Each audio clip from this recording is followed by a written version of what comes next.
तो जनाब, जनूबी अमेरिका से एक बहुत ही बड़ी और सनसनीखेज खबर सामने आ रही है। एक ऐसी खबर जिसने पूरी दुनिया की तवज्जो अपनी तरफ खींच ली है। आइए देखते हैं कि वेनेजुएला में आखिर चल क्या रहा है। कहानी की शुरुआत होती है वेनेजुएला के दारुल हुकूमत कराकस से। अचानक शहर में जोरदार धमाकों की आवाजें गूंजने लगती हैं। आसमान पर जहाजों की गड़गड़ाहट सुनाई देती है। लोगों में एकदम से खौफ और बेयकीनी की फिजा फैल जाती है कि आखिर हो क्या रहा है।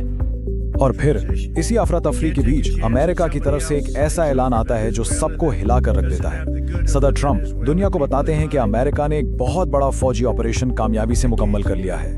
अब जरा इन इब्तिदाई चंद घंटों पर नजर डालते हैं। सबसे पहले रात गए क्रोनिक्स में कई धमाकों की खबर आती है। इसके थोड़ी ही देर बाद सदर ट्रंप एक अमरीकी ऑपरेशन का ऐलान कर देते हैं। फिर पेंटागन के मुताबिक रात 1 बजे के करीब अमरीकी फौजी सदर मदारो की रिहाइशगाह पर पहुंचते हैं और सुबह 3:15 बजे तक खबर आती है कि सदर मदारो और उनकी अहलिया एक अमरीकी बहरी जहाज पर हैं। यानी चंद ही घंटों में सारा खेल पलट गया। इस ऑपरेशन को कोड नाम दिया गया था ऑपरेशन एब्सोल्यूट रिजॉल्व। अमेरिकी जनरल टिनकेन ने बताया कि ये कोई अचानक लिया गया फैसला नहीं था, बल्कि इसके पीछे सालों की इंटेलिजेंस की मेहनत थी। मकसद बिल्कुल साफ था, वेनेजुएला की हुकूमत को संभलने का मौका ही ना दिया जाए और मुकम्मल सरप्राइज के साथ कार्रवाई की जाए। यहाँ सदर ट्रंप का एक बहुत ही गैर मामूली बयान सामने आता है। वो कहते हैं कि हम वेनेजुएला का इंतजाम तब तक चलाएंगे जब तक वहाँ एक महफूज और मुनासिब हुकूमत नहीं बन जाती। यानी अमेरिका अब कुछ अरसे के लिए बराह रास्त वेनेजुएला को कंट्रोल करेगा। तो इस मंसूबे के 3 अहम हिस्से हैं। पहला कदम, अमेरिकी एहलकार मुल्क का इंतजाम संभालेंगे। दूसरा कदम, अमेरिका की तेल कंपनी आएंगी और वेनेजुएला के बकौल टूटे हुए तेल के इंफ्रास्ट्रक्चर को ठीक करेंगी। और तीसरा कदम, मुल्क के लिए पैसा कमाना शुरू किया जाएगा और साथ ही अमेरिकी तवानाई के मफादात का भी तहफ्फुज होगा। साफ जाहिर है कि इस पूरे मंसूबे में इंतजामी कंट्रोल और तेल पर बहुत ज्यादा जोर दिया गया है। लेकिन ये तो कहानी का एक रुख है। अब जरा क्रक्स चलते हैं, जहां वेनेजुएला की हुकूमत की तरफ से एक बिल्कुल ही अलग तस्वीर पेश की जा रही है। और ये तजाद सबसे ज्यादा नायब सदर डेल्सी रोड्रिगेज के मामले में नजर आता है। अमेरिका का दावा है कि वो बहुत मेहरबान थीं और अमेरिका के साथ काम करने पर राजी थीं। लेकिन हकीकत क्या है? हकीकत यह है कि वो सरकारी टीवी पर आती हैं और अमरीकी मुसल्लह जारिहत की भरपूर मजम्मत करती हैं और मुल्क की दिफाई कौंसिल को भी फाल कर देती हैं। दोनों बयानात में जमीन आसमान का फर्क है। और फिर वो ये तारीखी जुमला कहती हैं, वेनेजुएला में सिर्फ एक सदर है और उनका नाम निकोलस मदुरो है।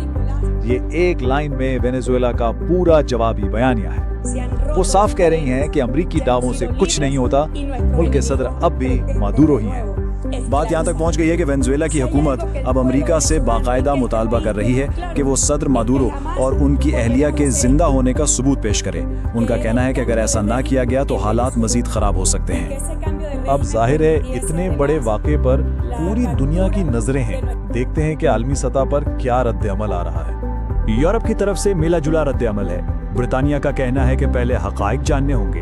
फ्रांस एक पुरअमन जमहूरी मुंतकली की बात कर रहा है। जर्मनी ये तो मानता है कि मादुरो ने मुल्क को बर्बाद किया, लेकिन वो अमेरिकी कार्रवाई की कानूनी हैसियत पर भी सवाल उठा रहा है। स्पेन ने तो साफ कह दिया कि वो बैनुल अक़वामी कानून की खिलाफ वर्जी को तस्लीम नहीं करेगा और यूरोपीय यूनियन मजमूई तौर पर तहम्मुल की अपील कर रही है। मतलब कोई भी खुलकर अमेरिका की हिमायत नहीं कर रहा। लेकिन रूस ने कोई लगी लिपटी नहीं रखी। उन्होंने इस अमरीकी कार्रवाई को सीधा सीधा बैनुल अक़वामी कानून की खिलाफ वर्जी करार दिया है और खबरदार किया है कि इससे पूरे खित्ते में अदम इस्तेहकाम बढ़ेगा। और अब ये मामला आलमी सतह पर और भी संगीन हो गया है, क्योंकि कोलंबिया की दरख्वास्त पर अक़वाम मुत्तहिदा की सलामती काउंसिल का हंगामी इजलास बुलाया जा रहा है और इस दरख्वास्त की हिमायत रूस और चीन कर रहे हैं। यानी अब ये मसला दुनिया की सबसे बड़ी ताकतों के दरमियान जेर बहस आएगा।